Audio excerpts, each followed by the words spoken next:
Salut, c'est Thomas Rozek. Comme promis dans l'épisode d'hier et sans plus attendre, voici tout de suite le premier volet de la mini-série de Karim Boukercha et Quentin Bresson consacrée à l'histoire riche en rebondissements de la tectonique, une histoire qui nous occupera toute cette semaine. Bienvenue dans Programme B.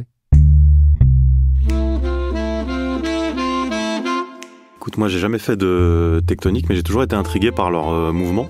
Il se trouve que plus jeune, j'ai croisé leur route parce que ça m'est déjà arrivé d'aller dans la boîte où ils dansaient, où ils avaient leur soirée. Et j'avais toujours trouvé que c'était un mouvement que je jugeais authentique. Je me reconnaissais pas du tout dedans, mais j'ai toujours trouvé qu'ils avaient quelque chose de vrai et qu'ils vivaient quelque chose d'unique à leurs yeux. Du coup, il y a eu une curiosité qui est arrivée un peu plus tard pour moi de revenir là-dessus.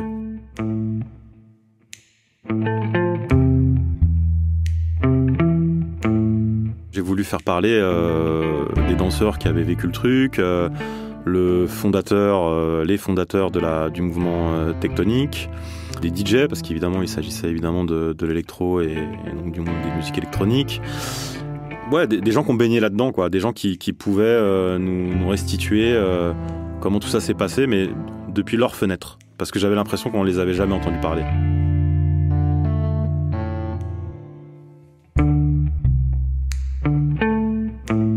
J'en ai tiré qu'ils avaient vécu quelque chose d'extraordinaire, qui s'était arrêté du jour au lendemain, qui avait été ultra à la mode et démodé presque aussi vite, et que eux, ils en ressortaient avec une très grande nostalgie et aussi peut-être un sentiment profond d'incompréhension. C'est-à-dire que même quand j'essayais de les faire parler, je voyais que les gens étaient vite fuyants.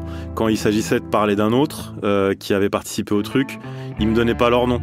Et des fois, j'avais vraiment l'impression, c'était presque comme s'ils avaient une maladie grave, tu vois, Puis petit à petit, je crois qu'ils ont ressenti que j'étais bienveillant et que moi, j'avais juste finalement envie qu'on les comprenne mieux et leur donner la parole. Et alors là, on est rentré dans un autre rapport que je pense qu'ils m'ont confié vraiment comment ils l'ont vécu. Voilà.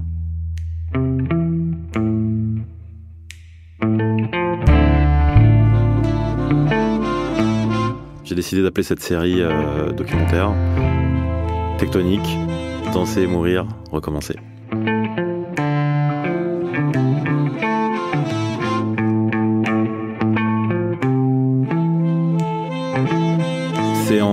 C'est en 4 épisodes.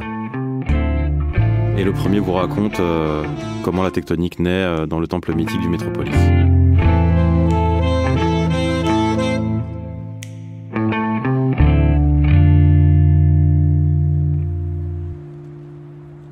Tu peux me replonger dans tes souvenirs et me raconter comment était ce club? Waouh, mais en fait, j'en parlais avec passion. Alors en fait, t'arrives, c'est un pont. Trixie, danseur tectonique. Un simple pont, tout dégueulasse, en plein jour, où il y a marqué Métropolis, vraiment un peu à l'américaine.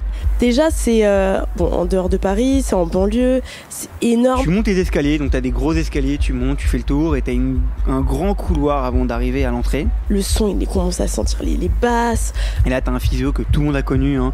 Il s'appelle, et je vais le dire bien fort, il s'appelle Wilfried. C'est le démon de tous les clubbers. Et donc tu rentres dedans, tu passes les caisses, t'arrives au vestiaire, tu te prépares. Déjà t'as la musique dans les oreilles, donc forcément t'es déjà dans l'ambiance. T'es excité parce que t'as qu'une envie, c'est sur la piste de danse. Tu rentres dedans et là, c'est la folie. T'as des gens fluo partout, t'as des gens qui dansent de partout.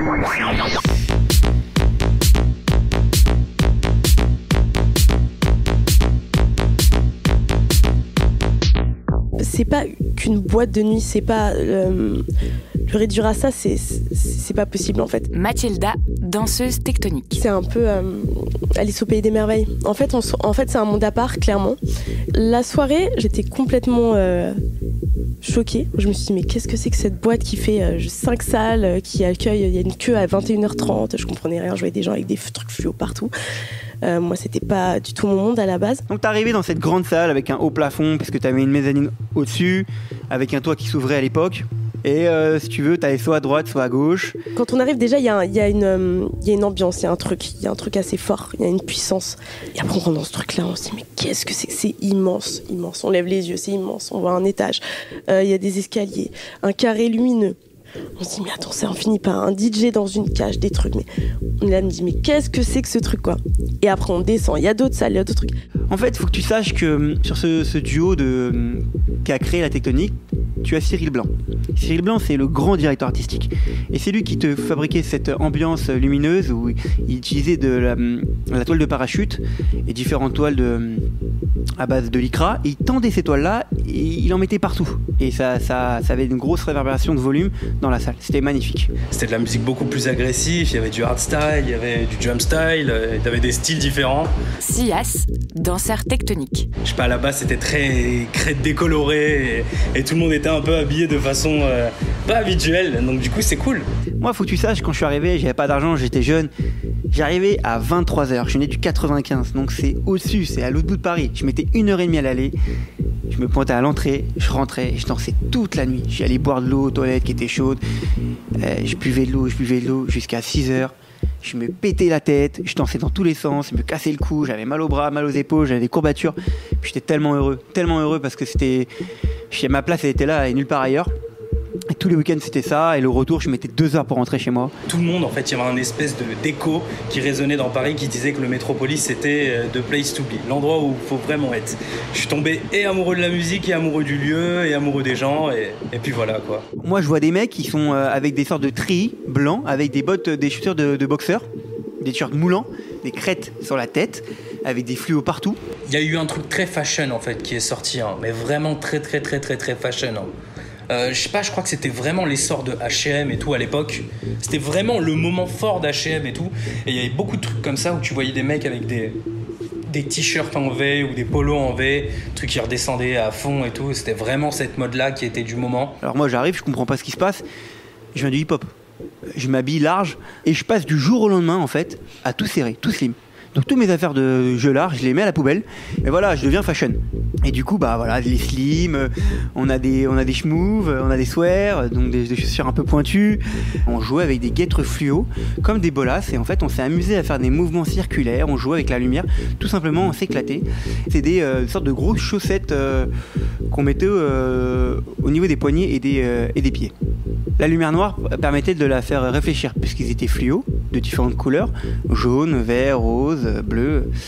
C'est quelque chose, en fait, on a vécu une époque, on se rendait même pas compte ce qu'on vivait, mais c'était surréaliste. On vivait un truc qui était tellement fort. La première fois que je vais au métro, c'est le 24 septembre de 2006, je crois. Je peux pas l'oublier, c'est impossible. Je peux pas. Ah, les gens diront que j'étais fou, mais non, c'était juste magique. Si je devais le refaire, je le referais. Mais là, dès maintenant.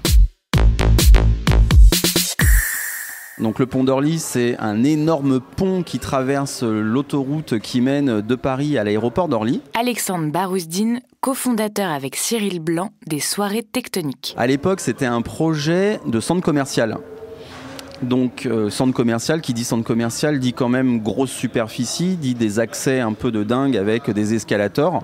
Sauf que le projet ne prévoyait pas forcément qu'il y ait un projet un tout petit peu plus loin qui s'appelle Belle Épine qui se crée.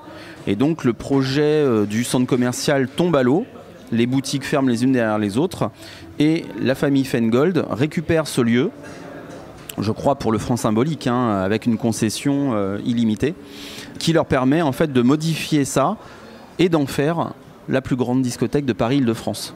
Et là on se retrouve avec l'architecte d'aéroport de Paris qui travaille en même temps sur le Métropolis pour faire des choses qui n'existaient pas. À l'intérieur de la discothèque, un module mobile qui fait complètement survoler toute la piste de danse avec les artistes qui pouvaient monter dedans et passer au-dessus. À l'époque, tu avais même encore un mobile qui tournait sur lui-même, donc les gens dansaient dessus et allaient tourner. Enfin voilà, des idées complètement hallucinantes et incroyables qui n'existaient nulle part ailleurs. Ou peut-être qu'à l'époque du studio 54 à New York, où vraiment tu avais des architectes qui pouvaient s'éclater parce qu'on leur laissait la possibilité. On est dans un endroit festif, il faut y aller à fond, donc Benno Feingold dit allez-y, éclatez-vous. Et on se retrouve justement avec un outil de travail qui est magique, parce que complètement innovant. On est effectivement dans un mélange à l'époque qui était très futuriste. Ça permet vraiment d'emmener les gens vivre une expérience musicale qu'ils n'ont pas l'habitude forcément de voir ou d'entendre. Donc ce lieu s'y prête, les gens le découvrent et au final reviennent. La jeunesse de tout ça, ça part d'un voyage à la base. Ça part d'un voyage en Angleterre où l'on va vivre justement pendant 1 an. On va découvrir le pays, on va découvrir les soirées, la musique. On va vraiment s'entourer justement de DJ. On va avoir la chance et l'opportunité de pouvoir apprendre le métier. Et ça, c'est important, c'est apprendre le métier aux côtés de soirées qui s'appelaient Melt à l'époque, dans une boîte de nuit qui s'appelait le Turn Mills, qui n'existe plus malheureusement aujourd'hui. Donc on est vraiment dans une époque très techno, même hard techno. Et on donne un coup de main justement à une copine qui nous permet de voir ce qu'il y a derrière une soirée.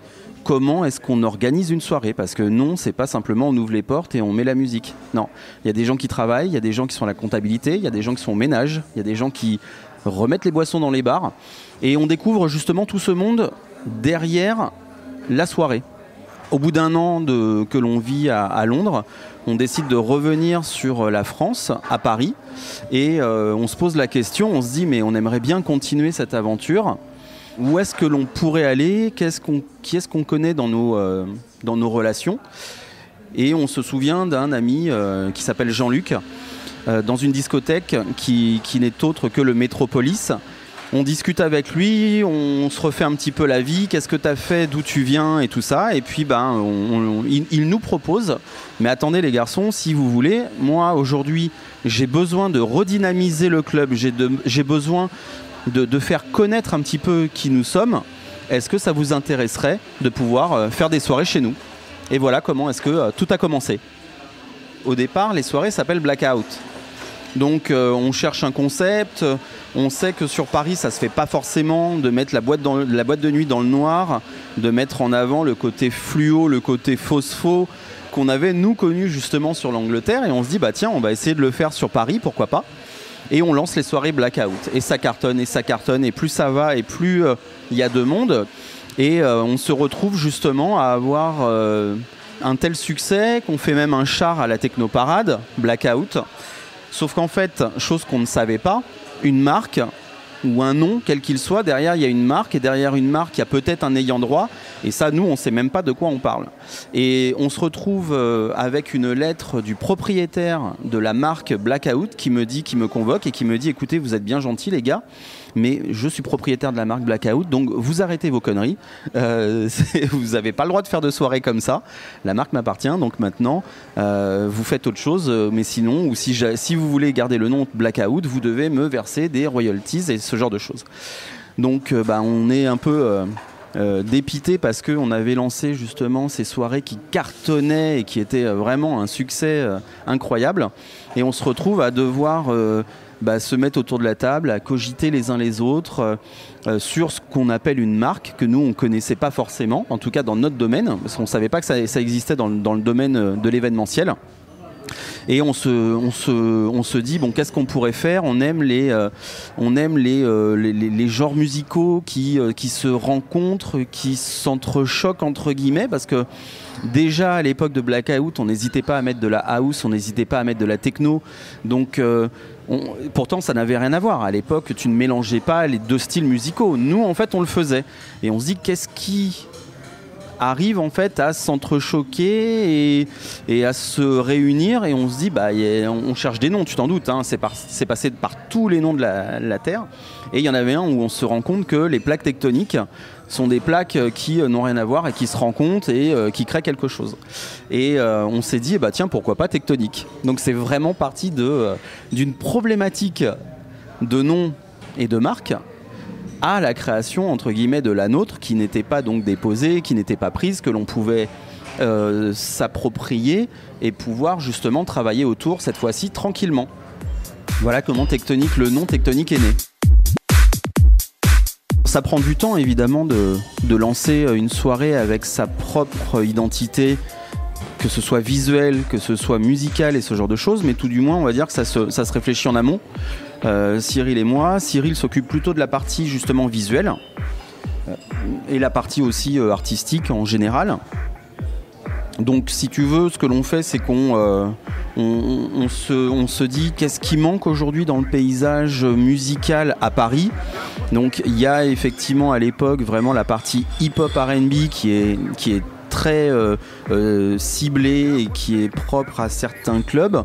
Nous, on est dans la fin des années 90, on est dans les années 2000. J'ai envie de te dire que ça se cherche un petit peu, tu vois.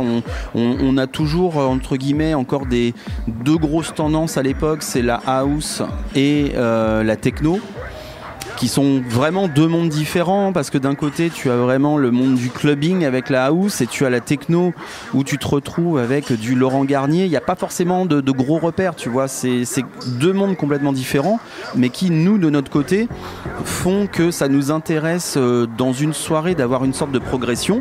Par la suite, on va rajouter, lors de nos différents voyages, du hardstyle qu'on avait écouté à l'époque en Hollande, de la trance.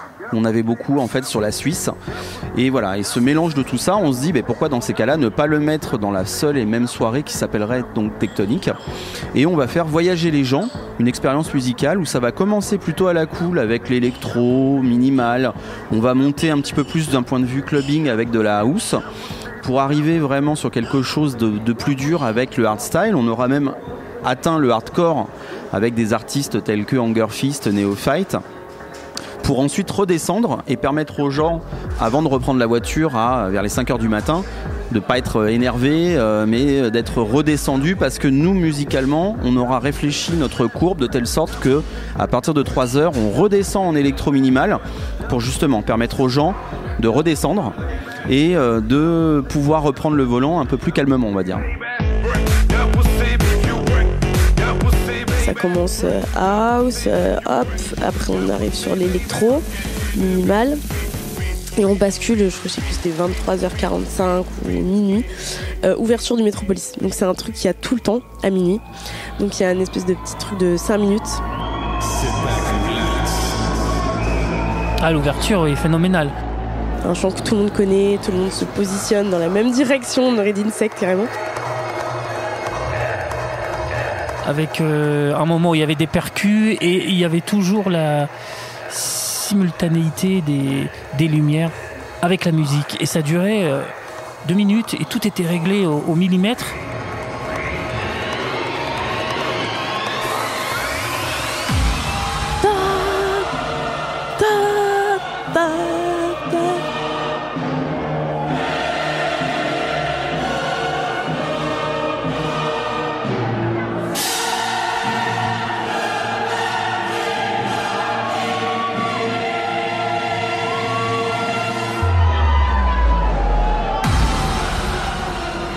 Il y a une anecdote là-dessus, il y a eu pendant un moment une petite rumeur qui disait que le pont allait s'écrouler parce que tous les clubbers tapaient du pied en même temps.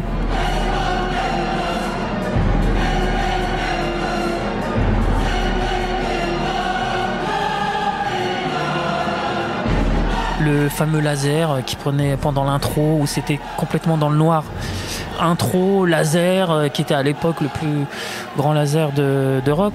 C'était un laser avec de couleur verte, parce que là, c'est la couleur qui se voit le plus en club. C'est décuplé par le fumigène, mais le laser suivait en plus la musique.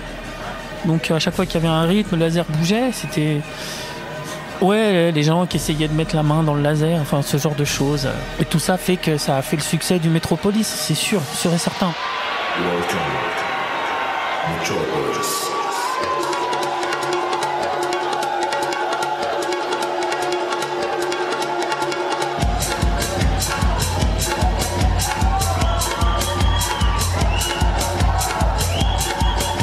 Si tu veux, en fait, ce qui fait que les gens, en général, entendent le nom Tectonic, c'est par rapport à la danse.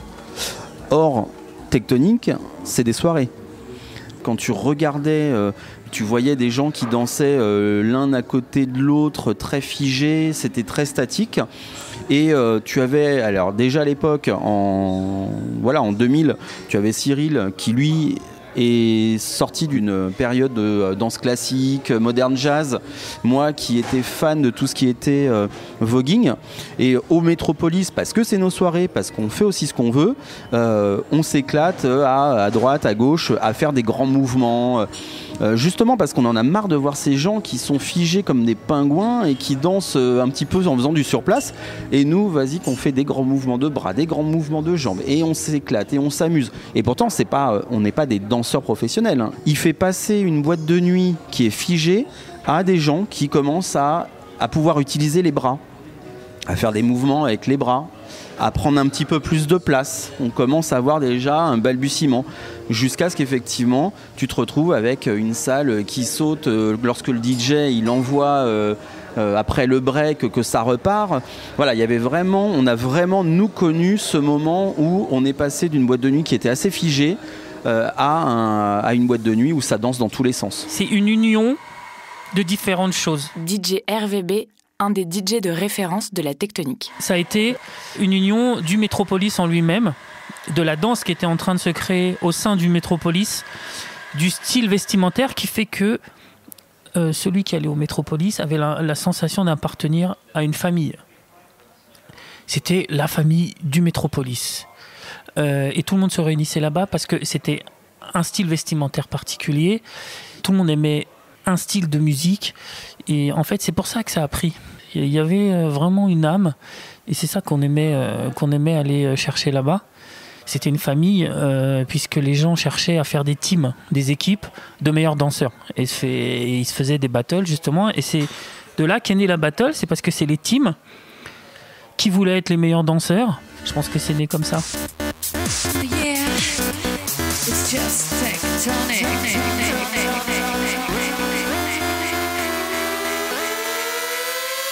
Est-ce que c'était repris du hip-hop? Je ne sais pas. Est-ce que ça a été repris? Enfin, c'est une vieille tradition de se retrouver en groupe, en communauté, pour partager dans un premier temps, et après pour marquer son identité.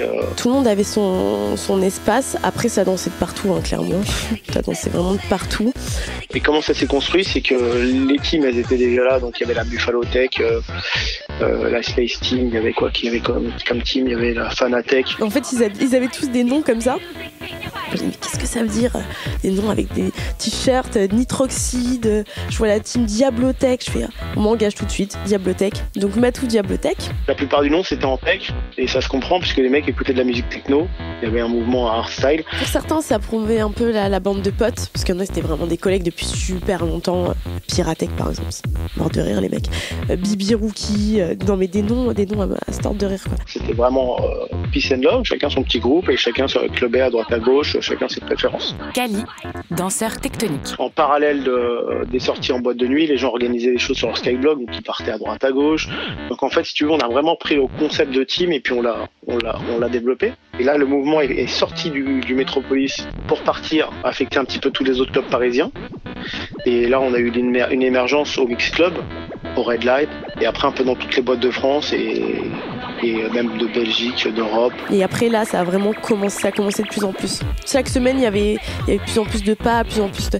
Et ça s'arrêtait pas. Ça s'arrêtait pas de danser. Et surtout, quand on faisait les battles, c'était pour progresser, inventer, partager. C'était pas un esprit de compétition. À l'époque, il y avait vraiment pas cet esprit de compétition. En tout cas, pour nous au Métropolis. Il n'y avait pas ce truc-là. Donc si tu veux, il y avait le Mix Club qui dansait déjà très très fort, mais eux, ils avaient une autre culture musicale qui était l'électro. Donc nous, on dansait sur du hardstyle, donc une danse qui est totalement différente avec des nappes qui montent et qui descendent et des moments de puissance. Donc en fait, c'était une autre façon d'appréhender la musique. Le Red Light à l'époque était assez shuffle, on y allait en after le dimanche. Donc tu avais un groupe minimaliste, de l'électro et on avait du hardstyle.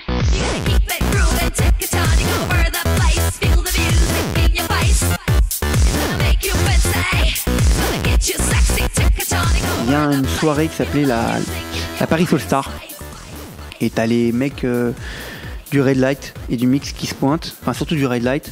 Donc ce qui s'est passé, c'est que ce soir-là, Trixie a brillé parce qu'entre guillemets, il faut savoir qu'il y a eu une grosse confrontation sur les Skyblock, ça a explosé et les gens ont dit ok, bah ce week-end on va tous venir au Métropolis et on va entre guillemets régler nos comptes.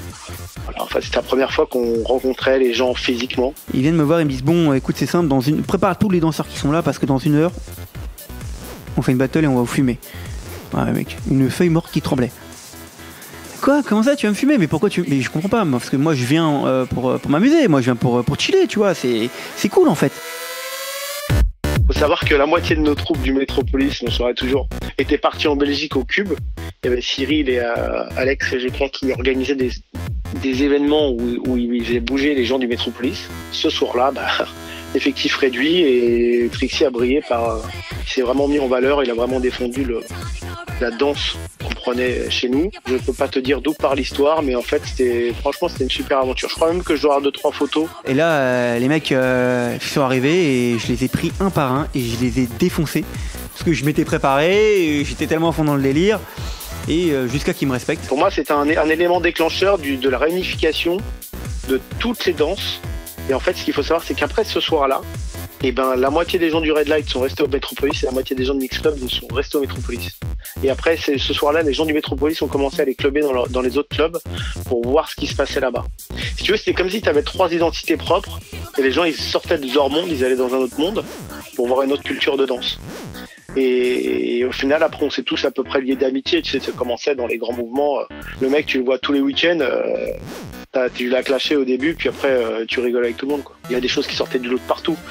Et je pense que c'était un énorme avantage, au final. Ça promouvait, le fait d'être amis, d'aimer les mêmes choses. C'était un peu plus le style vestimentaire. Et pour vraiment les vrais danseurs, vraiment ceux qui étaient vraiment focalisés sur la danse, c'était avoir une identité. Et en même temps une différence, mais une identité par rapport à la danse. C'était très important. Donc nous, dans la Dabothèque, il y avait vraiment que des danseurs vraiment avancés, quoi. Parce qu'en fait, c'est pas quand j'en parle, c'est comme si je l'ai vécu, mais en fait, pour moi, c'est un monde à part. Enfin, c'est un truc. C'était encore les bonnes énergies, pas le sens de la compétition, du faire valoir. On partageait des bonnes valeurs, je pense. Je pleure, c'est n'importe quoi. C'est n'importe quoi.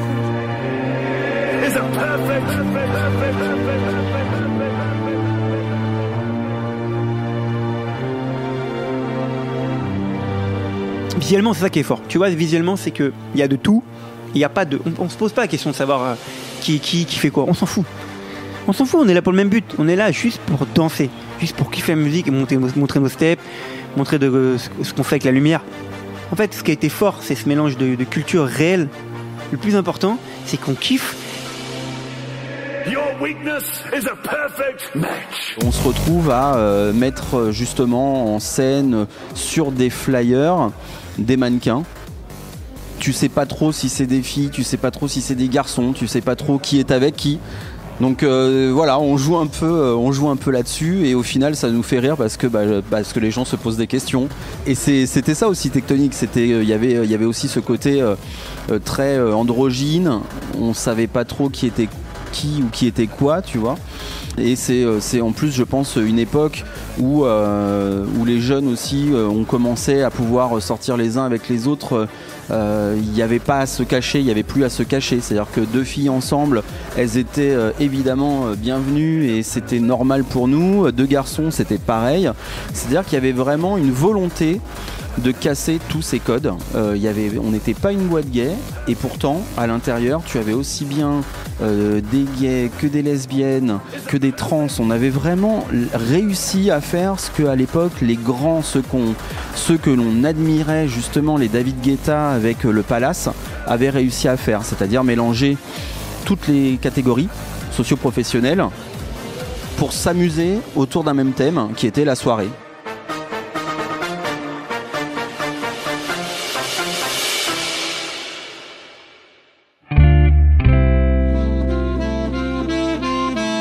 Voilà.